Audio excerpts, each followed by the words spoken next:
Hi everyone. Welcome to my channel or welcome back to my channel. I am a life coach, and apart from being a life coach, I'm also a business consultant of over 6 years of experience, and I have helped several 6 and 7 figure companies scale with my business consulting and digital marketing strategies where collectively, my clients have generated over $5 million, and even myself as a business consultant, I have generated multi six figures in USD. And today, I want to talk about something that intertwines life, business, and this kind of notion between practicality and passion. Because I was this person who had a lot of confusion that, do I go with something that's extremely practical or do I go with something that my heart really wants, like fires up my passion and makes me feel want to live life, want to do work. And I feel what I'm going to talk about today actually applies to every area of your life, your career, your business. This is from my own experience where I have navigated the waters of choosing passion over practicality, or sometimes choosing practicality over passion, and then just being completely confused like, what do I do?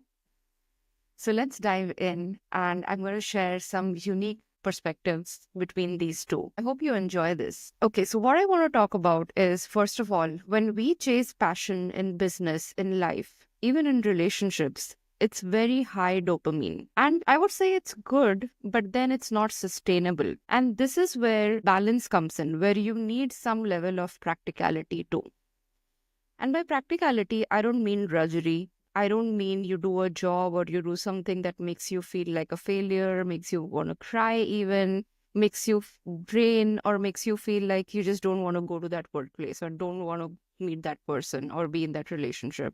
No, I feel the definition of practicality has been so skewed in our society that the moment when someone says be practical, it means choosing your mind over your heart, choosing something that you don't enjoy just because you have to be practical. And that is a wrong definition, which I'm going to clarify today. So, what I actually mean by practicality, and it's my own definition that I follow, what I mean by that is something that you like, but you may not love. And why do I say that? Because I feel even the definition of love is so skewed in our society where love is often associated with passion. When people say that, oh, I love this thing, or I love this work, or I love that person, most likely what they mean is they're really passionate about that thing, that work, that business, or that person. But actually, they are very different. Because according to me, love, whether it's in your business, your career, your relationship, marriage, anything, love is something, it's very gentle, very sustainable, it's very stable, and also very nurturing and nourishing, and does not have that high dopamine or even that low plunge where you feel lack of motivation or you feel depressed. It's in that window of tolerance, which I talk a lot about in my YouTube channel here, also in my life coaching. We all have our own window of tolerance, and the more we try to stick to that window of tolerance, the more we are able to feel peacefulness, which is my definition of love, which is peacefulness, sustainability, and support. And I feel a lot of us, at least if you're watching this video, you will resonate with this definition of love, where love to you is also feeling that support, that sustainability, that strength that you need to carry on with your life, but also not sacrificing the big things that you want to create in your life. So what I want to say today is when people go for something big, like something extremely passionate, and they say, I'm really passionate about being an actor, or I'm really passionate about this person that I want to marry, that is actually high risk, high reward environment, especially in business. And I would say that's the case with relationships too, because when you have that high level of dopamine with someone or in a relationship or in business, that is a high risk, high reward area or situation. And what happens with high risk, high reward area and situation is, yes, it does come with high reward, but it does require high risk and not so much reward in those periods. And what happens is in those times when you don't see reward, because that high risk is again very quick, it's kind of like windfall, right? So it's so quick, it may fall down soon as well. And there is a large part of that window where you don't see results because there is a lot of high risk involved over there, failures involved over there. This starts affecting your mental health and leads to added stress, leads to anxiety, and overall it affects your confidence. So I'm not against going for something that's passionate to you, maybe a relationship, a career, a business plan that you want to go for. But what I want here is balance that with something that can give you stability, that can give you that practicality that you need in your life. My definition of practicality, which is something that you like, but you may not love. This is just not about money, because even if you are someone who already has a lot of money and you don't need money to survive, you don't need that financial cushion, even then, having a certain level of sustainability and stability in your career and business does help your mental health and confidence. That sense of stability shows up when you're gaining that linear progress while also creating something where massive, huge rewards can come in because you're taking huge risks in whatever area you're passionate about. So striking that balance is very important.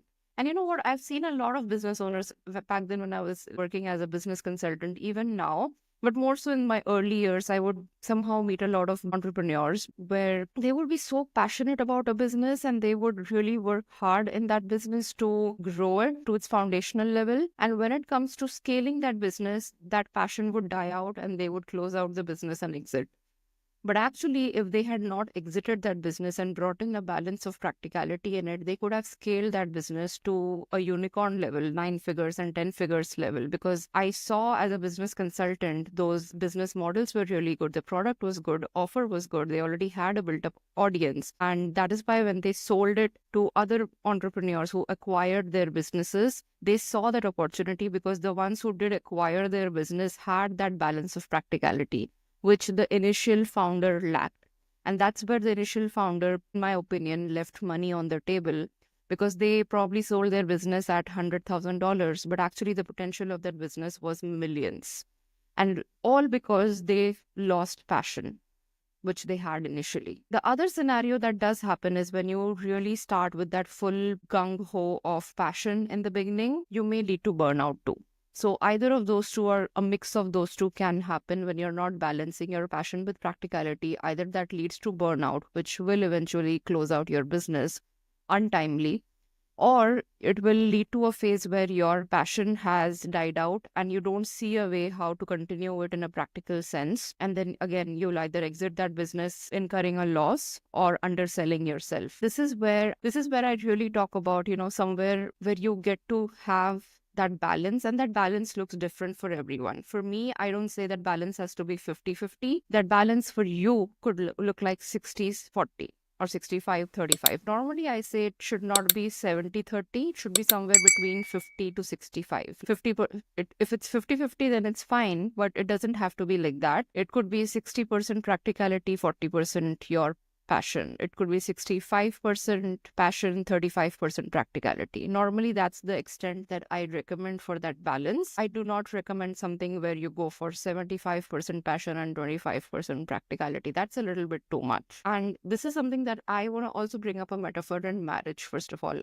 I see a lot of relationship coaches, marriage coaches sell this rosy picture that, if you join my coaching, you're going to have this passionate honeymoon phase in your business. And that's going to be everlasting. Like 40 years of your marriage, you're going to have this hot sex, passionate sex, and this hot, fiery passion in your marriage. And I don't agree with it because I feel doing business, your partnership in business, or even solo business is a lot like marriage, where it requires commitment and a balance of practicality and passion. So in your marriage, of course, it doesn't have to go both extremes. It doesn't have to go to one extreme where you don't resonate with your partner. You don't really want to see their face or don't want to talk to them, or you're hiding your authentic parts of yourself with your life partner. And there are constant fights and arguments happening. That is the other extreme. The other extreme is this fiery hot passion all the time. Both are detrimental to your mental health because both are really outside your window of tolerance. And we want to remain inside that window of tolerance, which actually in marriage looks like some days you are going to have that renewed sense of love for your partner. Some days it's going to be passionate. Some days there are going to be arguments. Some days it's going to be just normal, nothing at all. Like part and parcel of daily life. It's going to be like a routine in your marriage. Some days are going to be like that. And some days you will have to choose each other. You have to choose your marriage to come back to because you want to build something together. You want to build a family together or a shared life together. So it's a mix of all of this, which is a balance of really that passion and practicality, which does apply to your business as well, does apply to any kind of career that you want to build, because you need that balance. And I feel a lot of coaches or a lot of people in our media sell that rosy picture, of passionate business, fiery, passionate marriage, because it's again a marketing gimmick where you chase something that's so perfect, that's something so shiny that obviously that's not going to happen. And if that's not going to happen, then you're going to feel bad about yourself or bad about the state of your career, business, or marriage. And then you're going to buy more to ultimately reach that perfection. And that creates this loop of buying more, which is a marketing gimmick. And I don't agree with that. I talk a lot about balance in my coaching because I feel that is where the beauty of life is. And it's simple, but yet so hard to do. It's not saying that if you have this balance where you are being practical and passionate and you're having both of it, you can't be successful. You can actually create that unicorn business, that amazingly loving, peaceful marriage. Because what I, as a person, would recommend, as a coach, would recommend to you in your marriage and your business is more sustainability, is more commitment, more peacefulness, and more harmony. And that is actually love, according to me. That is love in your business. That is love in your marriage. That's what I would recommend to you as your life coach, even if you hire me as a business consultant, because both are quite intertwined. And my whole intention with this video is to break that pattern which our media at large sells, that rosy picture. So let me know what you think about this, and I hope this video resonates with you. If it does, please drop a comment below, like and share this video so that our beautiful algorithm helps more people watch this video who may need to hear this.